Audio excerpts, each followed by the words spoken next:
श्री कृष्ण कन्हैया लाल की जय। श्री निजानंद स्वामी की जय।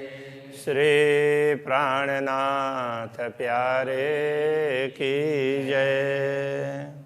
महामत कहे तीसरा ये जो रूहों दिल सागर, अब कहूँ चौथा सागर, पट खोल देखो अंतर, पट खोल देखो अंतर।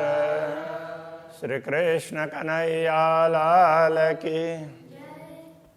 अंतर का पट खोल करके देखना, ऐसा बोल रहे हैं। ऐसे देखोगे तब चौथा सागर का वर्णन करेंगे तो वो समझ में आएगी। तो चौथा सागर है जुगल किशोर श्रृंगार, जुगल किशोर का श्रृंगार। तो उसमें अब पहले श्री राज्य का श्रृंगार, श्री राज्य का श्रृंगार पहला, और उसमें पहला श्रृंगार, फिर बाद में दूसरा श्रृंगार भी आएगा, तीसरा आएगा जेते जेते परिक्रमा निज धाम की, सातों स्वरूप श्रीराज, सो सारे परनामिने वास्ते सयन के काज। हाँ बोलिए उसके चौपाई का अर्थ। हाँ, ये ऐसा 7 बार वर्णन करते हैं, उल्लेख करते हैं। और उसमें न श्रृंगार में दूसरे उल्लेख है, तो उसमें वो वस्त्र और आभूषण के बगैर भी राज्य के श्रृंगार का वर्णन है। हाँ, तो वो भी श्रृंगार ही है। हाँ, इस प्रकार से वो माया के श्रृंगार का वर्णन नहीं है, वो परमधाम के ही सातों वहीं के गिनना होता है। हाँ, वो ऐसे लगा दिया, सरल होने के लिए तुक बैठा दिया, लेकिन तो ये परमधाम के श्रृंगार की बात करते हैं। तो राज्य का श्रृंगार, तो ये अब आगे भी और आएंगे, इसलिए राज्य का श्रृंगार कहने से अब इस प्रकरण को, तो ये पहला श्रृंगार का प्रकरण, तो उसका भी अब मंगलाचरण, तो सारा एक ही लाइन में लिख दिया। तो उसमें फिर कन्फ्यूज हो जाते हैं। तो ये अब चौथा श्रृंगार, चौथा सागर क्या है? युगल किशोर का श्रृंगार, ये चौथा सागर है। अब उसमें श्री राज्य का श्रृंगार अभी बता रहे हैं, तो उसमें भी ये पहला श्रृंगार है, तो उसका भी अभी मंगलाचरण, फिर मंगलाचरण पूरा करेंगे, फिर श्रृंगार बताएंगे। इस प्रकार से होता है। 14 तबक की दुनी में किन कया न बका हरफ, दुनिया के 14 लोक में कहीं भी अखंड के विषय में कहा नहीं गया है।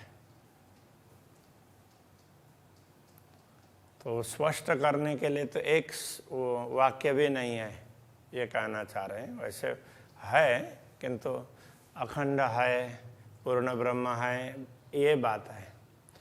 तो पूर्ण ब्रह्म का ऐसा स्वरूप है, तो उनका धाम इस प्रकार से है, उसके संदर्भ में विस्तार पूर्वक नहीं कहा है।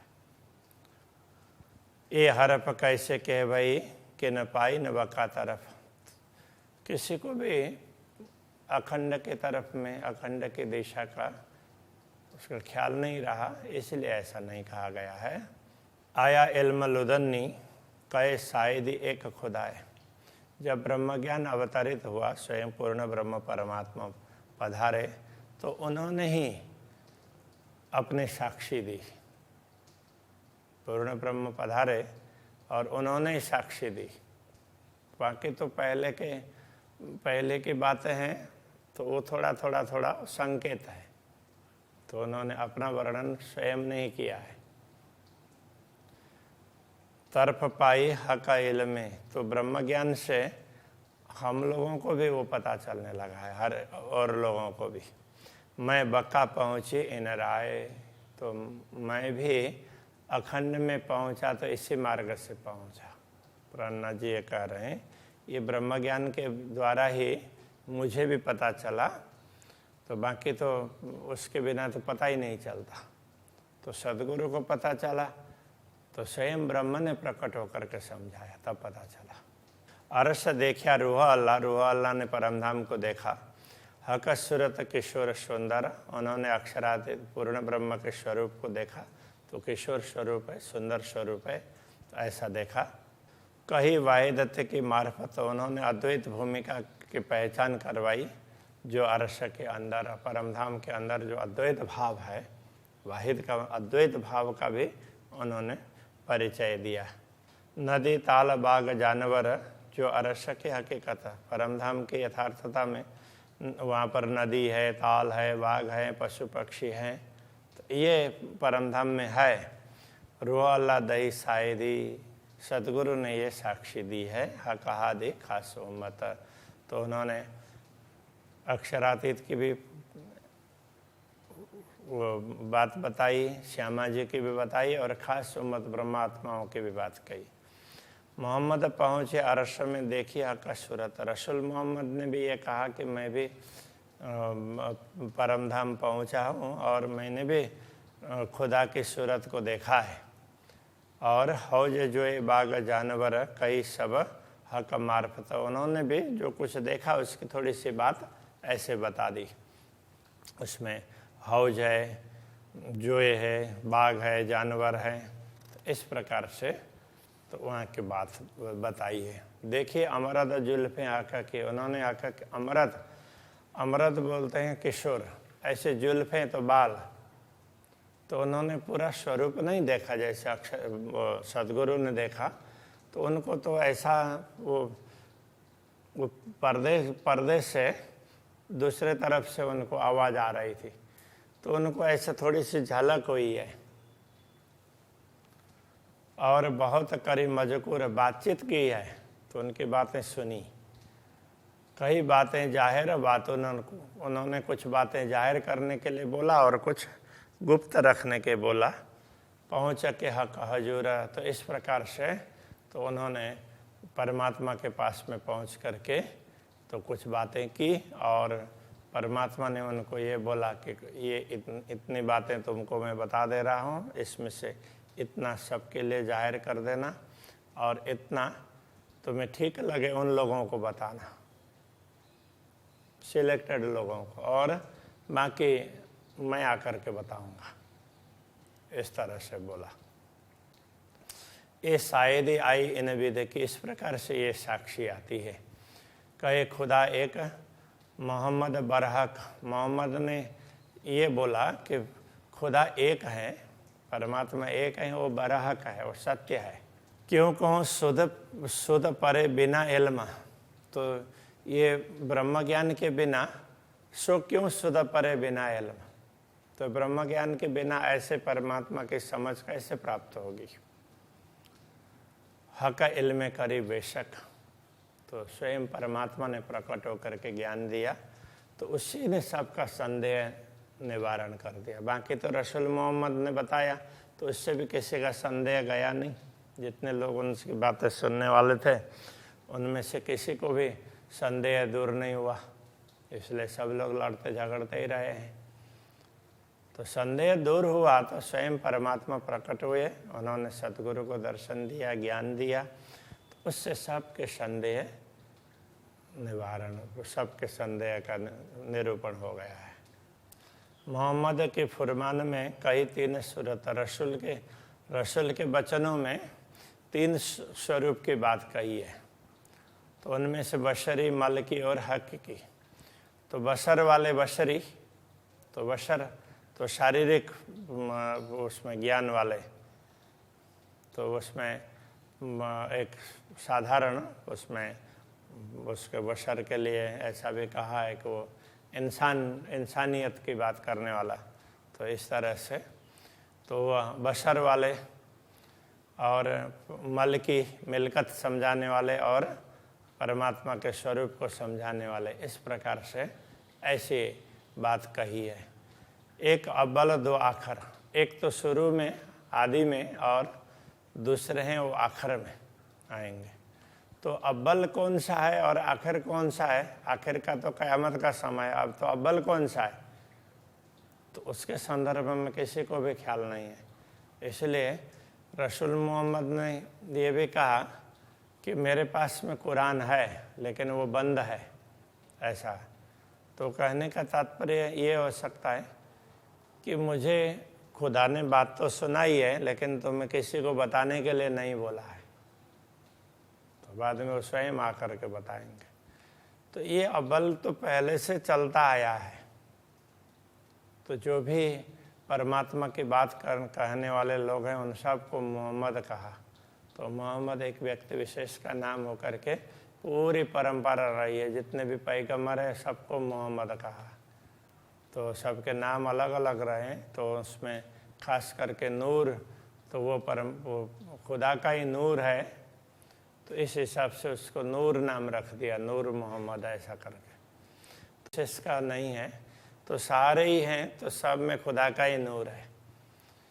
तो उसकी उस प्रकार से बात की है। तो अब अव्वल कहने से अभी यही समझना पड़ेगा, पहले जो परंपरागत रूप से चलती आ रही है।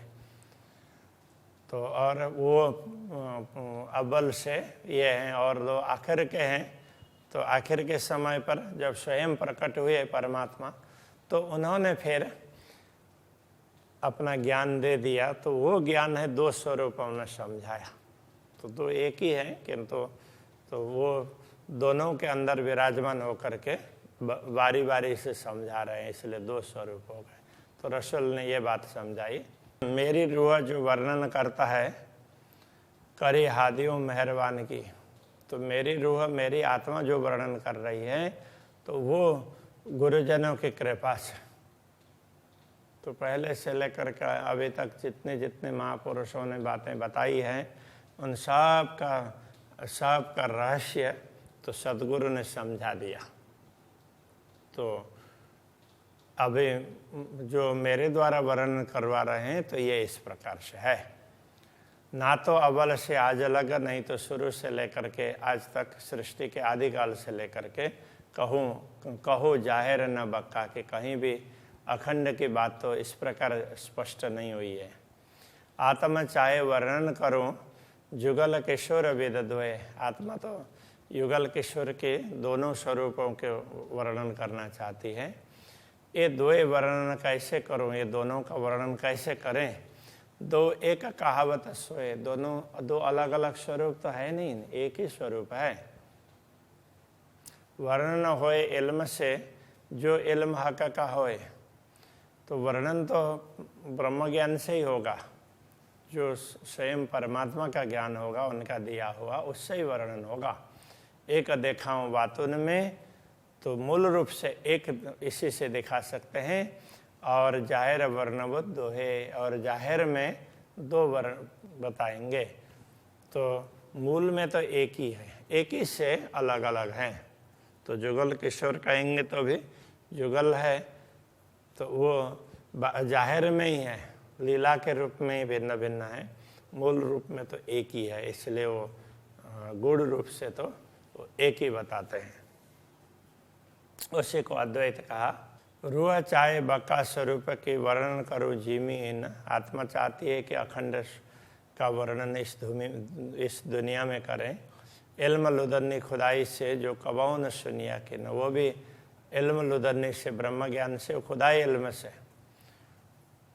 तो जो कबाऊ न सुनिया कि न, जिसको किसी ने अभी तक नहीं सुना है।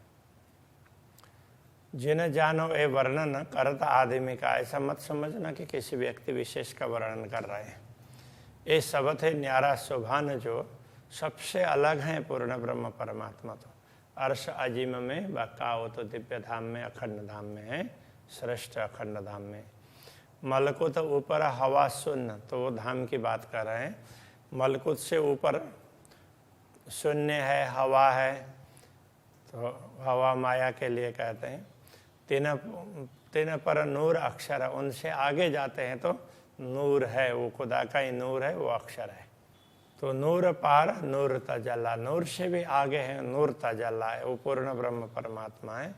ये जो अक्षरातीत सब पर, सबके ऊपर जो है वही यही अक्षरातीत हैं। अरस ठौर हमेशा की, परमधाम वो हमेशा का स्थान है, कभी मिटने वाला नहीं है, अखंड है। हमेशा अकस्सूरत और परमात्मा का स्वरूप है, वो भी अखंड है। श्रृंगार सब है हमेशा की, उनके श्रृंगार वगैरह वो भी अखंड हैं, ना चल बिचल है, तो उसमें कोई परिवर्तन नहीं है। जित जैसा रूह चाहता तहाँ तैसा बनता श्रृंगार, आत्मा जैसा चाहती है वहाँ वैसा ही श्रृंगार तैयार होता है। नित्य नए वाहिदत्त में शोभा अखंड अपार, अद्वैत भूमिका में नित्य नूतनता का अनुभव होता है। ये अखंड की शोभा है, ये अपार शोभा है। या वस्त्र या आभूषण जो दिल रूह चाहे, वस्त्र या आभूषण जो आत्मा दिल से चाहती है उसी प्रकार से होते हैं। सो न अंगों शोभा लिए, वो वस्त्र आभूषण जिन अंगों में जैसा चाहते हैं वैसी शोभा वहाँ आकर के बन जाती है। जानो आगो ही बन रहे हो, जो पहले से बने हुए हो ऐसा लगता है। हाथ न लगे भूषण को जो दीजिए ऊपर, हाथ ऊपर, तो यदि ऊपर से जैसे आभूषण है कोई भी हो तो उसको हाथ लगाएंगे तो चुभता है थोड़ा बहुत भी, किंतु परमधाम के ये आभूषण ऐसे हैं, इनमें हाथ लगाएंगे तो भी चुभता नहीं है। चित चाया अंगों सब लग रहा, जुदा होए ना आज्ञा बेकर, जब तक चाहते हैं तब तक उस अंग में वो आभूषण रहता है, तो उससे फिर दूसरा हो, उससे अलग हो वो आभूषण, तो वो तो चाहेंगे तब। जुदा होए ना आज्ञा बेकर, आज्ञा के बिना वो अलग नहीं हो सकता है।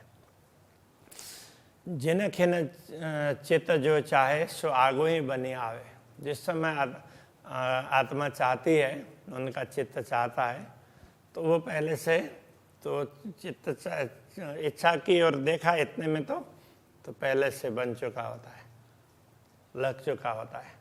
वस्त्र हो या आभूषण हो, इन्हें भी दस श्रृंगार सब समय, ऐसे श्रृंगार सदैव इसी प्रकार के श्रृंगार होते हैं। नित्य नए रूप दिखावे, तो नित्य नए नए रूप में दिखाई देते हैं। ना पहना न उतारिया, ना तो पहनने की आवश्यकता पड़ती है ना उतारने की। दिल चाया नित्य सुख, दिल से ने चाहा तो वो अपने आप हो जाता है। तो श्री राजा उतारे वस्त्र, ऐसा कहते हैं न, चाया इच्छा की तो उतर गए, और सखियाँ श्रृंगार करवाती है, ये तो क्या होता अपने आप ही, किंतु तो उनको लगता है हम कुछ करें, तो एक भाव है। वाहिदत हमेशा का ये सुख हक सिंचत सन्मुख, अद्वैत भूमिका का ये अखंड सुख ऐसा ही होता है। और हक सिंचत ब्रह्मात्माओं के सम्मुख होकर के धामधनी हमेशा इसी अखंड सुख को प्रदान करते रहते हैं। शब्द न लगे शोभा असल है, दुनिया के शब्द हैं ये असली शोभा को बताने में वहाँ तक नहीं पहुँचते हैं।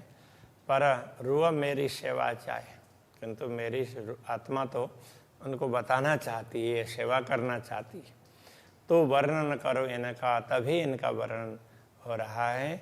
जानो रूहों भी दिल समाए, जैसे अन्य ब्रह्म आत्माओं के दिल में भी ये बात आ जाए। तो मुझे तो सदगुरु ने बताया तो मेरे दिल में आ गया, तो अब मैं बता दूं सबके लिए, तो सबके दिल में भी आ जाए, तो ये बात बताना चाह रहे हैं।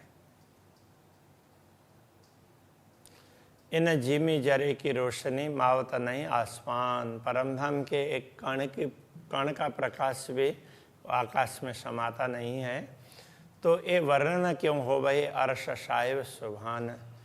तो ऐसे दिव्य धाम के स्वामी का वर्णन कैसे हो सकता है, जब एक कण का प्रकाश भी आसमान में समाता नहीं है, तो अक्षरातीत धामधनी का प्रकाश है वो कैसा होगा और कैसे उसका वर्णन हो सकता है। आशिक क्यों वर्णन करे इसके लिए रहमान, तो ये आशिक आत्मा तो वो कैसे वर्णन करेगी, तो इसके लिए रहमान, तो पूर्ण ब्रह्म परमात्मा के का प्रेम प्राप्त करके ही वर्णन करेगी। एक अंग को देखने लगे, जब वो उस प्रेम से वर्णन करना चाहेगी तो एक अंग का वर्णन करने लगेगी, उसको देखने लगेगी, तो वो वहीं पर मस्त हो जाती है, वहीं पर गलतान मतलब, तो वहीं पर वो पिघल जाती है, वो फिर उसी में देखती रह जाएगी। तो वो आत्मा प्रेम से का वर्णन करना चाहे तो कैसे कर पाएगी, तो आत्मा भी कर नहीं सकती है, कहने का तात्पर्य ये है। तो आत्मा भी वर्णन कर नहीं सकती, क्योंकि वो तो किसी एक अंग को देखने लगे तो बस उसी में मस्त हो जाएगी, उसी में खो जाएगी, पिघल जाएगी का मतलब उसी में खो जाएगी, उसका अस्तित्व ही नहीं रहेगा। इस तरह का इतना वो खो जाती है, तो फिर वर्णन कैसे होगा? तो उसके लिए आगे कहते हैं शोभा जुगल किशोर की सुख सागर चौथाई। या ये कहना चाह रहे हैं कि हमारे चाहने से तो होता नहीं है, तो जब अक्षरातीत चाहेंगे तो वो वर्णन करवाएंगे, कहने का ये तात्पर्य है। तो पूर्ण ब्रह्म परमात्मा चाहते हैं तभी होता है, वो चाहते हैं तो कुछ भी हो जाता है। तो जो चीज़ सामान्य रूप से नहीं हो सकता तो भी वो चाहते हैं तो हो सकता है। इसलिए कि दुनिया में जो जो शक्तियाँ आई है, जिस रूप में जो जो आत्माएं आई हैं और उनको परमात्मा ने कुछ कार्य करवाए हैं जो दूसरों से नहीं हो सकते थे, तो उनके द्वारा वो करवाए हैं। तो मनुष्य के रूप में तो नहीं हो सकते थे, किंतु परमात्मा चाहते हैं तो हो सकता है। तो वो सब उन्होंने ही करवाया है। तो दुनिया में जो भी अच्छाई है वो सारी उनकी है, ये कहने का तात्पर्य है। उस प्रकार से समझना चाहिए। कोई उसमें अज्ञानी लोग ही वो इधर से उधर खींच देते हैं, उसने ये किया है तो वो बड़ा है, उसने ये नहीं किया है तो वो छोटा है, बोल करके वो ऐसा खींचते हैं, तो वो अज्ञानता है। वो तो परमात्मा चाहते हैं वो होता है, बाकी मनुष्य के बलबूते की बात ही नहीं है। किसी के द्वारा कुछ करवाया तो उन्होंने करवाया, उनकी ही शक्ति है, वो मनुष्य की शक्ति नहीं है। और वो आत्मा भी ये बात नहीं बता पाती है। तो वो चाहते हैं तभी होता है, बाकी तो आत्मा तो किसी एक में मस्त हो जाएगी। इसलिए वो प्राणनाथ जी कहते हैं ना, यदि उसमें प्रेम में मस्त होना हो तो मेरे लिए तो सरल है, किंतु प्रेम में मस्त भी होना और ये सारा कार्य भी करना तो ये बड़ा मुश्किल है, ये सबसे नहीं होता है। वो जो परमात्मा चाहते हैं तो उसी से करवाते हैं, तो ये समझ लेना चाहिए। शोभा युगल किशोर की सुख सागर चौथा, ये युगल किशोर की शोभा का ये चौथा सागर है। आवे लहरें नहरें अति बड़ी, तो वो लहरें हो नहरें हो, उसको लहरें आ रही हो ऐसा समझ लो, अथवा पूरा प्रवाह उमड़ करके आ रहा हो नहरों की भांति, ऐसा कह सकते हैं। झीलें झीले अरवाह जो इनके, और अब उस प्रवाह को झीलने वाले, तो उसको सहन करने वाले, तो वो कौन होंगे? जो उनकी आत्माएं होगी वही सहन करती है। जैसे गंगा जी को स्वर्ग से लाने लगे तो उनके प्रवाह को कौन झेलेगा, कौन सहन करेगा? तो वो मुश्किल हो गई। तो फिर पता चला कि तो भगवान शंकर करेंगे।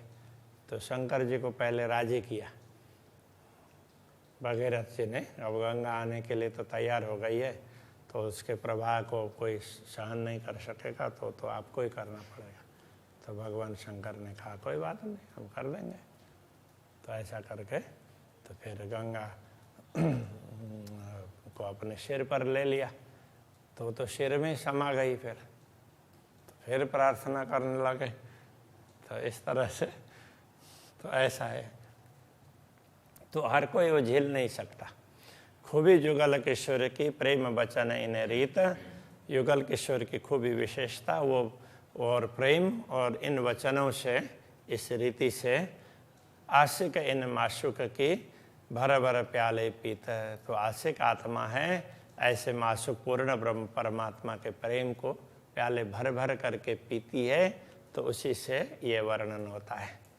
मेरी रुआ नयन के पुतली, 3 पुतलियों के नयन। तो मेरी रुआ की नयन, मेरी आत्मा की आँख हो और उसकी पुतली हो, तो गुजराती में की बोलेंगे, और तो उसमें वो हिंदी में पुतली बोलेंगे, आँख की पुतली। तो यदि आत्मा की आँख की पुतली होती और 3 पुतलियों के नयन, और उस पुतली उसके भी आँख होते, तो 3 नयनों में राखो माशुक को। तो ऐसे पूर्ण ब्रह्म परमात्मा को तो उन आँखों में रखना चाहते हैं। जो मेरी रूह पावे सुख चैन, तब आत्मा को शांति मिलेगी। आत्मा की आँख की भी पुतली और उन पुतली की भी यदि कोई आँख होती हो तो उसमें उस आँख में रखना चाहते हैं। तो कितना वो विशिष्ट स्वरूप है, वो साधारण रूप से तो उनका वर्णन हो ही नहीं सकता है। तो ये कहने का तात्पर्य है, तब मेरी आत्मा सुख और चैन चाहती है। तो ये तो अक्षरात इतने चाहा तभी हुआ है, हमारे वो बलबूते की बात नहीं है। श्री कृष्ण कन्हैया लाल की। जो मेरी रूह पावे सुख चैन, ज्यों मेरी रूह पावे सुख चैन, मेरी रूह नैन की पुतली, मेरी रूह नैन की पुतली, तीन पुतलियों के नैन, तीन पुतलियों के नैन, नैनों में रखो माशुक को, इन नैनों में रखो माशुक को, मेरी रूह पावे सुख चैन, ज्यों मेरी रूह पावे सुख चैन, मेरी रूह पावे सुख चैन, ज्यों मेरी रूह पावे सुख चैन।